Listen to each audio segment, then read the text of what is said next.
সুপ্রিয় দর্শক, আসসালামু আলাইকুম। কেমন আছেন? আশা করি সকলে ভালো আছেন, সুস্থ আছেন।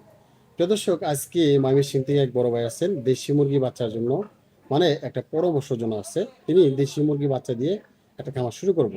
তো তার কাছে শুনি কি তিনি আসছে, কি ধরনের পরামর্শের জন্য আসছেন, তো পেশায় কি আছে বর্তমানে, সেই বিষয়টি নিয়ে আজকে আলোচনা করব।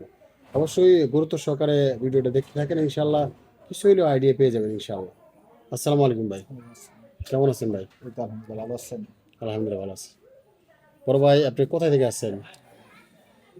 আমি আসছি রাজেন্দ্রপুর গাজীপুর থেকে। রাজেন্দ্রপুর গাজীপুর থেকে। গাজীপুর। বড় নামটা কি? মোহাম্মদ অলিউল্লাহ। অলিউল্লাহ ভাই। পেশায় কি আছেন এখন? ফার্মাসিউটিক্যাল। ফার্মেসি। দেন এটা। তো আমার কাছে কেন আসা? আশা হচ্ছে আপনার দেশি মুরগি পালন এবং আপনার নিয়ম কানুন ভালো, এই জন্য আসা হয়েছে আর কি। বা আপনার সবকিছু সঠিকভাবে দেওয়া হচ্ছে এই জন্য। সারা বাংলাদেশে তো আপনার চ্যানেলের মাধ্যমে প্রচার হচ্ছে এই আর কি। জি। আচ্ছা, এখন বর্তমানে যে আপনি তো ফার্মেসিতে আছেন, হ্যাঁ? হুম। তো আপনি যে এই মুরগি পালার বোধ আসতেছেন, সেক্ষেত্রে আপনি টাইম দিতে পারবেন? জি, টাইম দিয়ে কিরকম দিতে টার্গেট পারবো। করছেন, যে ফ্যামিলি দিয়ে করাবেন না আপনি নিজে থেকে টাইম দিবেন? ফ্যামিলি নিজে মানে সবাই অ্যাডজাস্ট আছে। সবাই মিলে? সবাই সম্মতি দিচ্ছে এটার? হ্যাঁ। তো এখন কি মুরগি দিয়ে শুরু করতে চাচ্ছিলেন? শুধু দেশি? শুধু দেশি। দেশি মুরগি দিয়ে হুম। চিন্তা ভাবনা করছেন কোন বয়সে বাচ্চা দিয়ে শুরু করবেন? 1 মাস। 1 মাসের? কেন আপনি সাজেস্ট নিলেন 1 মাসের? ফার্স্ট টাইম তো বোর্ডিং করা, এটা একটা ঝামেলাই মনে হচ্ছে আর কি। ঝামেলা মনে গেছে না? তো আপনি তো আসছেন তো সাজেস্টের জন্য নাকি? জি। কয় ঘন্টা ধরে আসছেন? আসছে প্রায় 4 ঘন্টা পর্যন্ত এরকম হয়ে গেছে। 4 ঘন্টা আছে। এখন আপনার আসলে আপনি যদি খুলে না বলেন আমি কিন্তু বলতে পারবো না, ঠিক আছে? আপনার অবস্থা কেমন, আপনি কিভাবে পালন করতে চাচ্ছিলেন, বা আপনার ঘরের জায়গা কীরকম, এরকম যদি না বলেন আমি কিন্তু বলতে পারবো না, হ্যাঁ? তো এটা একটু বলেন যে আপনার পরিবেশ, কি ধরনের পরিবেশ তৈরি করছেন, ঘর উঠাইছেন, হ্যাঁ। কি কত ফিট বা কত ফিট জায়গা নিচ্ছেন? তো 10 ফিট লম্বা হবে এরকম। 10 ফিট লম্বা, পাশে কত ফিট? 10 বাই 10 হবে এরকম। 10 ফিট বাই 10 ফিট। তাহলে 100 মুরগির জন্য, মানে ডিমের জন্য 100, মাংসের জন্য 200। তাহলে আপনি 100 নেবেন না 200 নেবেন এরকম? মাংসের জন্য করবেন না ডিমের জন্য করবেন? সে ধরেন আমি কিছু মুরগি যদি রেখে দিই, হুম। 4 মাস পরে কি ডিম দেবে না এগুলা? হ্যাঁ দেবে, অবশ্যই দেবে দেবে। ফার্স্ট টাইম যদি দেখে গেছে মুরগি থেকে আমি যদি বাচ্চা ফোটানোর চেষ্টা করি, হবে কিনা এটা বলে। আসলে কি, আপনি যদি এই লাইনে তো প্রথম, জি। তাই না? এখন আপনি এই প্রথম অবস্থায় আপনি আগে মাংসের জন্য উৎপাদন করতে হবে। যদি মাংসের জন্য উৎপাদন না করেন, দেখা যাচ্ছে আপনার 6 মাস পরে 5 মাস পরে ডিম আসবো, তার জন্য বসে থাকবেন, একটা লম্বা একটা যায়নি না? জি। তো এই 5-6 মাসের ভিতরে খাবার কিন্তু আপনার খরচ করতেই হবে, খাবার দিতেই হবে খালি। তাইলে আপনি একটুকা ধৈর্য ধরা লাগবে বেশিভাবে। ধৈর্য যদি না ধরেন তাহলে তো পাওয়া যাবে না।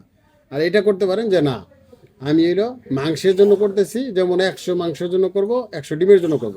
সেক্ষেত্রে আপনি 200 মুরগি নিয়ে আপনার 100 মুরগি বা মুরগ আপনার যখন 3 মাস বয়স হবে তখন আপনি বিক্রি করে ফেলাইলেন। যেমন অনেকে আছে না, আপনার দেখা গেল যে আপনি মোরগ বেশি হয়ে যায় বা মুরগি বেশি হয়ে যায়, আছে না?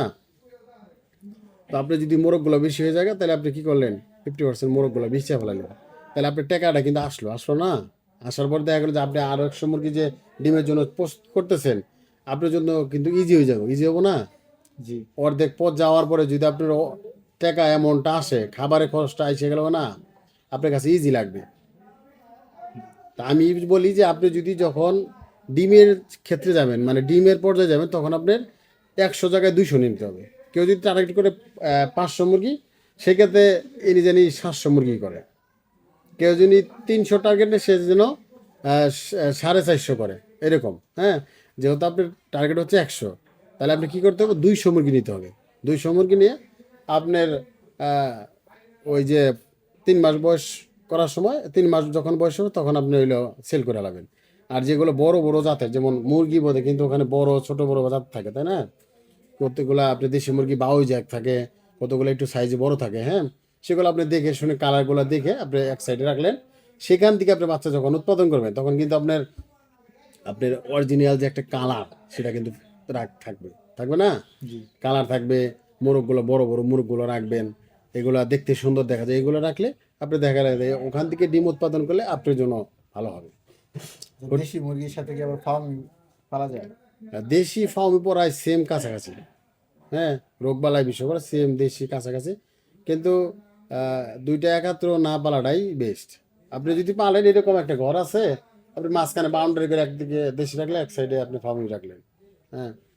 কিন্তু একই জায়গাতে যদি পালন করেন, দেখা গেল যে 0 দিন বয়স থেকে শুরু করে 1-1.5 মাস বা 2 মাস পর্যন্ত আপনি ব্রুডিং করতে পারবেন বা পালন করতে পারবেন একাত্র, তারপরে আর পালন করতে পারবেন না, কারণ কোনটা দিয়ে কোনটা রোগ হবে বলতে পারবেন না। আমার ওই ঘরে আগে 20টা টাইগার বাচ্চা ছিল, মানে এখন ওইগুলা সেলস করে দিয়ে যদি ওইখানে আবার দেশি পারি, কোন মানে আদার্স কোনো কিছু করতে হবে? না, আপনি তো টাইগার আর ব্রয়লার কিন্তু একই রকম রোগ বালাই, হ্যাঁ, টাইগারে আর ব্রয়লারের রোগ বালাই খুবই ডেঞ্জারাস একটা রোগ, হ্যাঁ। এগুলো রোগ হইলে কিন্তু আপনি ওই জায়গাতে ভাইরাস থাকে যায়, ইকোলাই এন্টারাইস থাকে, আপনি বিভিন্ন সালমোনাইড থাকে, হ্যাঁ, বিভিন্ন রোগের মানে আক্রমণ থাকে। তা আপনি কী করতে হবে, হুট করে আপনি যে মুরগি উঠাবেন, এই মুরগি কিন্তু বাঁচবে না, আক্রান্ত হবে। আপনি ওই ওই ঘরটা ভালোভাবে আপনি মনে করেন যে 1 দিন 2 দিন ভালো করে ভিজাইয়া পরিষ্কার করে আরেকদিন চুন পটাশ দিয়া তারপর আপনি এটা প্রস্তুত করতে হবে। তাও আবার আপনি যে ঘর আছে না, ঘরের উপর দিয়ে পানি দিতে হবে স্পিড দিয়ে, মানে আপনি মোটর দিয়ে ভালো করে ধুয়ে পানি দিয়ে মানে কোনো জায়গাতে যেন জীবাণুমুক্ত মানে সারা না থাকে, জানি মানে জীবাণু জানি না থাকে, জীবাণু থাকলেও কিন্তু গ্যাঞ্জাম হবে না, মুরগি পাইলে শান্তি পাবেন না, বুঝতে পারছেন? জি। তো ভালোভাবে পরিষ্কার করে আপনি ওখানে চাইলেও পালন করতে পারেন। আমারটা যে মাটি কোনো সমস্যা হবে? আচ্ছা, মাটির বিষয়টা আসলে, মাটি হচ্ছে কি, মাটিতে কোনো কিছু পালন করলে আপনি নিচের দিকে ইঁদুরে ঝামেলা করে, না, ওই ঝামেলা হয় ওই ঝামেলা নাই। না। তাহলে আপনি যদি মাটিতে করেন, ওই রকম মাটিতে করলে কিন্তু আপনার ভালো দিয়ে করতে হবে, মাটি ডাইরেক্ট করা যাবে না, মাটি তো ঠান্ডা থাকে, ঠান্ডা না, দেখা গেলে হুট করে আপনি মনে করেন যে আপনার শীতের সময় কেমন করবেন, গরমের সময় আপনি যদি বালু দেন, খিচখিচা বালু দিয়ে দেন, শুধু ওই যে বিট বালু যেগুলো বলা হয় বিল্ডিং কাজ করে, আসছে না, হ্যাঁ। বিট বালু দিলেন, টয়লেট করলো, পরিষ্কার করে ফেলাই দিলেন, চলে। কিন্তু যখন আপনি শীতের দিকে যাবেন তখন কি করবেন, তখন কিন্তু আপনাকে ঝামেলা পড়ে যাবেন, যার কারণে আপনি মনে করেন যে এই ফ্লোর করাটাই সবচেয়ে বেস্ট। গরমের সিজন করতে পারবেন, গরমের সিজনে করা যায়, পরিচ্ছন্নতা রাখতে হয়, তবে এখান থেকে ভালো মুরগি হয়। কিন্তু পরিষ্কার পরিচ্ছন্ন দিলেন না, তাহলে ওখান থেকে মুরগি আশা করা। পরিষ্কার করবে, যেহেতু পালবো অবশ্যই এটা পরিষ্কার করতে হবে। আচ্ছা, শীতের দিন কি বালু ইউজ করা যাবে না? মানে মাটির ফ্লোর তো এখন আপাতত হচ্ছে না। না, বালু যদি করেন, বালু তো ওটা ঠান্ডা জিনিস, ঠান্ডা না, মাটি বালু এগুলো ঠান্ডা না, হুম। ঠান্ডা তো আপনি মুরগি তো শীতের দিনে যে ঠান্ডা, আপনি কোট যদি গায়ে না দেন, জিগের যদি গায়ে না দেন, তারপর কি লাগে, ঠান্ডাই তো লাগে নাকি? জি। তো এটা সেভ করা লাগে না, সেভ করার জন্যই তো আপনি জ্যাকেট গায়ে দেন নাকি?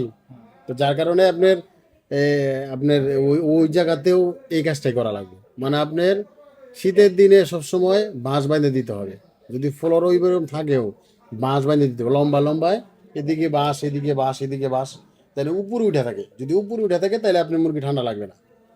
আর শীতের দিনে যে ঠান্ডা লাগবে 100%। নিচে তুষ দিলে কেমন লাগবে?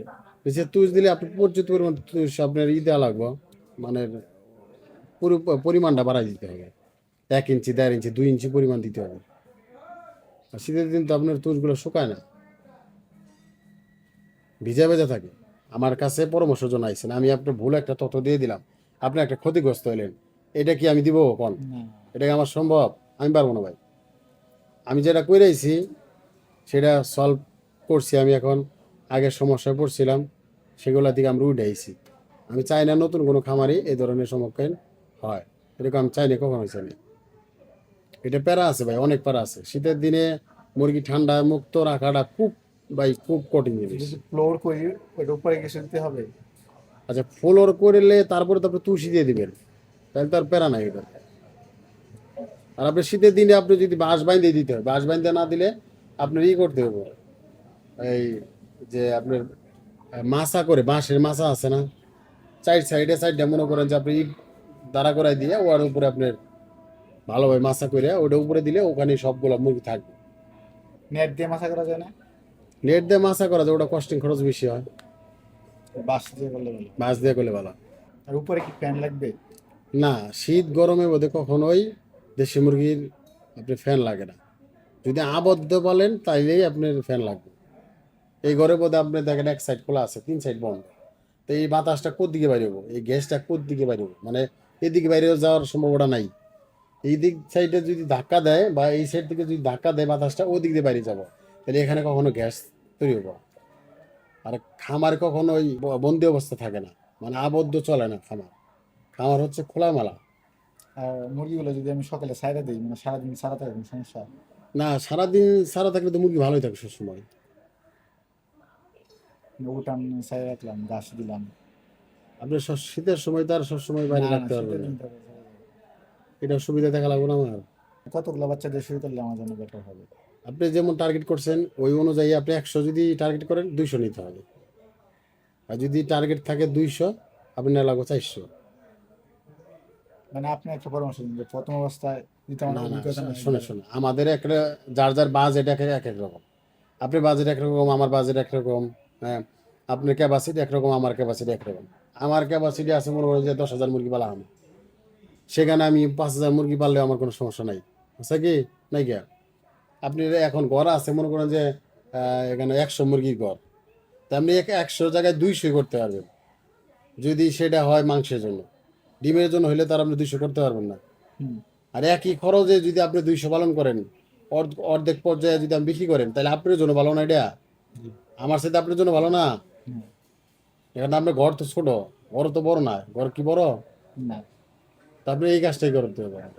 আর যদি কোন যে না ভাই আমি আর কোনো দরকার নাই, আমি মাংসের জন্য যাব না, আমি শুধু ডিমের জন্য যাব, তো ডিমের জন্য যখন যদি যাইতে যান তখন আপনি দেশি মুরগিতে বেশিরভাগ মোরগ হয়। আপনি যদি 100 মুরগি নিলেন, যাওয়ার পরে যদি অর্ধেক মোরগ হয় তবে কি করবেন, পরে কি করবেন বলেন? আপনার টার্গেট কি ফ্লাপ হলো? না না। টার্গেট ফ্লাপ করবা গেলে 100 মুরগি যদি বানাইতে যান অবশ্যই 200 মুরগি নিতে হয়। কেউ ধরেন মাংসের জন্য 120টা রেখে দিলাম মুরগি বা মুরগির সাথে, তখন? হ্যাঁ, আপনি রাখতে পারবেন তো। আপনি যখন বেশি নেবেন তখন তবেই তো রাখতে পারবেন। বলতে পারতেছেন যে আপনি কয়টা মোরগ হবে কয়টা মুরগি হবে? না। এটা তো আপনার বুঝতে হবে। জি। যে 1 মাস বাচ্চা নিলে কি এটা অনুমান করা যায় না মুরগ না, মুরগি? 1 মাস করলে, হ্যাঁ 1 মাস করলে করা যায়। 1 মাস করলে আপনি জিরো থেকে নিয়ে জিরো করে করা যায় না, 1 মাসেও ভালোভাবে বোঝা যায়। বুঝা যায়। হ্যাঁ, একবারে 100% যে বোঝা যাবে তা না, মানে 80% বুঝতে পারবেন কোনটা মুরগি কোনটা মোরগ। তাহলে আপনি কাজ করেন, আপনি 1 মাসের বাচ্চাগুলো নেন। 1 মাসের বাচ্চা নেন, 1 মাসের বাচ্চা নেন। আমি আপনি সবগুলোই মুরগি দিমনি, আপনি ওখান থেকে 10-20টা মোরগ হইতে পারে। বুঝেন নাই? যেগুলো বোঝা যায় সেগুলো আমি আপনার মুরগি দিয়ে দিলাম সবগুলোই। তারপরেও যদি বোঝা যায় না, আবার সবগুলো 100 মুরগি দিলেও আপনি 10টা 5টা এরকম মোরগ হয়ে যায় 1 মাসে গুলো। শোটিকে একবার 100% চিনা যায় 1.5 মাস দেশি মুরগিতে। মোরগ মুরগি সব চিনা যায়। মানে ডিমের জন্য পারলে একটু খরচটা বেশি হয়। হ্যাঁ, খরচ তো বেশি হবে না। আপনি যে 5 মাস পর্যন্ত, মানে 5-6 মাস পর্যন্ত আপনার করতে হবে, খাওয়াইতে হবে, তারপরে সে ডিমের আশা করা যাব। না হলে আমি ফার্স্ট টাইম মাংসের জন্য করলাম, পরবর্তীতে আপনি ডিমের জন্য নিলাম আপনার হ্যাঁ, কাছ থেকে। আপনি মাংসের জন্য আপনি যদি, অভিজ্ঞতা হইলে আর কি। হ্যাঁ আমি ওই কথাটাই বলতে চাইতেছি যে আপনি যদি প্রথম অবস্থা মাংসের জন্য টার্গেট নেন, আচ্ছা। মাংস টার্গেট নিয়ে ওখান থেকে আপনি একটা বেচতে থেকে আপনি 20টা বা 50টা মুরগি রেখে দিলেন, আর সবগুলো বিক্রি করে ফেলাইলেন, তাহলে আপনার ওই একই পরিশ্রম থেকে আপনার জিনিসটা সঞ্চয় আসে বললো না। মাংসের জন্য শুরু করবো। মাংসের জন্য শুরু করবেন, তাহলে আপনি ওইটাই করতে পারেন। আপনি 200 নিয়ে আপনার ওই জিরো বাচ্চা নেন, অথবা যদি মনে করেন ভেজাল মনে করেন তাহলে 1 মাস এটা নেন। 1 মাস এটা তো ভ্যাকসিন কমপ্লিট করা থাকে, ব্রুডিং কমপ্লিট করা থাকে, রোগবালাই বিষয়গুলো একেবারে কম। তারপরে 1 মাসের বাচ্চাগুলো নেন। আমি এই মুরগির পাশাপাশি মানে আদার্স কৃষি কাজে যুক্ত হইতে চাইতেছি আর কি, এর জন্য আমি ভাবতেছি যে এলাকায়। আপনি যদি এই সেক্টরে ঢুকেন অবশ্যই আপনি পাশাপাশি কিছু করতে হবে। আপনি শুধু যদি মনে করেন যে এই পোলট্রি সেক্টরে 100-200 মুরগি পাইলে লাখ লাখ টাকা ইনকাম করবেন, তাহলে ভুল ধারণা। ফার্স্ট টাইম তো হ্যাঁ, অভিজ্ঞতার জন্য নিতে হবে। আপনি এটাই করতে হবে। আমি আদার্স কৃষি কাজে ঢুকতেছি, পাশাপাশি চাকরি তো আপাতত থাকবে। এই আর কি। আমি কই তাহলে আপনার কাছে পরামর্শ নিয়ে, যেহেতু আপনি প্রায় 10-12 বছর ধরে অভিজ্ঞ লোক, এই জন্য আর কি। আচ্ছা, আর কোনো বিষয়ে কথা বলবেন? না, এই জন্য আসছিলাম আর কি, যে আচ্ছা, যাই। তো ভাই আসছে ময়মনসিংহ থেকে। অনেকেই আমি খামারে বলি যে ভাই, যারাই যে কোনো খামারে করেন না কেন, অবশ্যই সেই মুরগির হ্যাচারি কাছে যান, মানে যিনি অভিজ্ঞ লোক তার কাছে যাওয়ার পরে তার কাছে ভালো একটা সাজেস্ট নেন। উনি যদি ভালো লোক হয়, অবশ্যই আপনি ভালো সাজেস্টগুলো দিব।